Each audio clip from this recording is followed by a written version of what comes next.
محترم سامعین حضرات، السلام علیکم ورحمۃ اللہ وبرکاتہ۔ والدین کا جتنا عظیم مقام ہے اور مرتبہ ہے، اتنی ہی اس میں آج کل کوتاہیاں سامنے آ رہی ہیں۔ اولاد کی نافرمانی کے قصے مشہور ہیں۔ وجہ یہ ہے کہ ہم نے غیر مسلموں کو، یہود و نصارہ کو اپنا قبلہ اور کعبہ بنایا ہوا ہے، اور ان کے ہاں تو والدین کا کوئی مقام ہی نہیں۔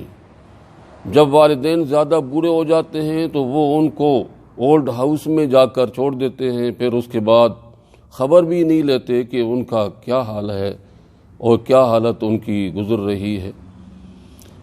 اسلام نے تو والدین کا جو عظمت اور جو مقام بیان کیا ہے، اس کا پتہ اس سے چلتا ہے کہ قرآن کریم میں اللہ تبارک و تعالی نے جتنی دفعہ اور جتنی آیات میں اپنی عبادت کا ذکر کیا ہے، تو اس کے ساتھ ہی ملا کر والدین کے ساتھ حسن سلوک کا بھی ذکر کیا۔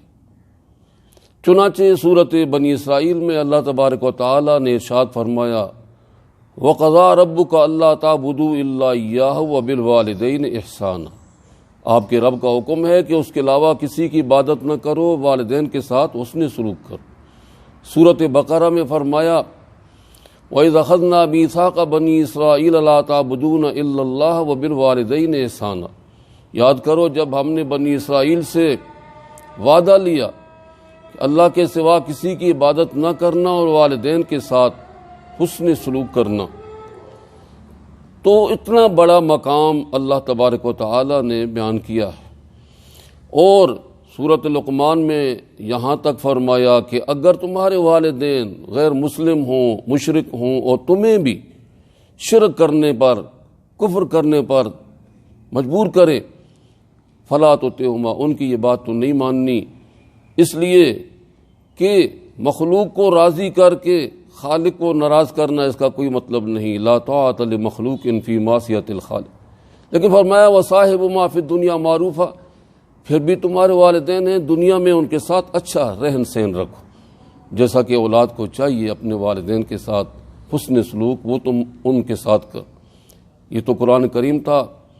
حدیث میں جناب نبی کریم صلی اللہ علیہ وسلم نے ارشاد فرمایا، حضرت عبداللہ ابن مسعود رضی اللہ عنہ کی حدیث سے کہتے ہیں، میں نے عرض کیا یا رسول اللہ، ای الاعمال افضل عند اللہ، اعمال میں سے کون سا عمل اللہ کے ہاں زیادہ فضیلت والا ہے؟ فرمایا الصلاۃ لمیقاتہا، اپنے وقت پر نماز ادا کرنا۔ میں نے عرض کیا ثم ای یا رسول اللہ، یا رسول اللہ اس کے بعد دوسرے نمبر پر کس کا مقام ہے؟ فرمایا بر الوالدین، والدین کے ساتھ حسن سلوک کرنا۔ میں نے عرض کیا ثم ای یا رسول اللہ، اے اللہ کے رسول اس کے بعد تیسرے نمبر پر کس کا درجہ ہے، کس کا مقام ہے؟ فرمایا الجہاد فی سبیل اللہ، اللہ کے راستے میں جہاد کرنا۔ تو دیکھیں جہاد فی سبیل اللہ کا کتنا عظیم مقام ہے کہ حضور صلی اللہ علیہ وسلم فرماتے ہیں کہ میں چاہتا ہوں کہ اللہ کے راستے میں شہید کر دیا جاؤں، پھر زندہ کیا جاؤں، پھر شہید کیا جاؤں، پھر مجھے زندگی دی جائے، پھر میں جام شہادت نوش کروں۔ اور فرمایا کہ شہید کا خون کا قطرہ بعد میں زمین پر گرتا ہے اور اس کی مغفرت پہلے ہی کر دی جاتی ہے۔ اتنا عظیم مقام ہے کہ جو بھی دنیا سے جاتا ہے وہ دوبارہ یہاں آنے کی تمنا نہیں کرتا، لیکن شہید کے بارے میں فرمایا اس کی تمنا ہوتی ہے یا اللہ دوبارہ مجھے دنیا میں بھیج دے، دوبارہ میں تیرے راستے میں جہاد کروں اور تیرے راستے میں شہید کیا جاؤں۔ اتنے مقام کے باوجود اس کو تیسرے نمبر پر رکھا اور والدین کے حقوق کو اس سے مقدم کیا۔ بر الوالدین، والدین کے ساتھ حسن سلوک کرنا۔ اور ایک حدیث میں فرمایا رضا الرب فی رضا الوالد و سخط رب فی سخط الوالد، اللہ کی رضا والد کی رضا میں ہے اور اللہ کی ناراضگی والد کی ناراضگی۔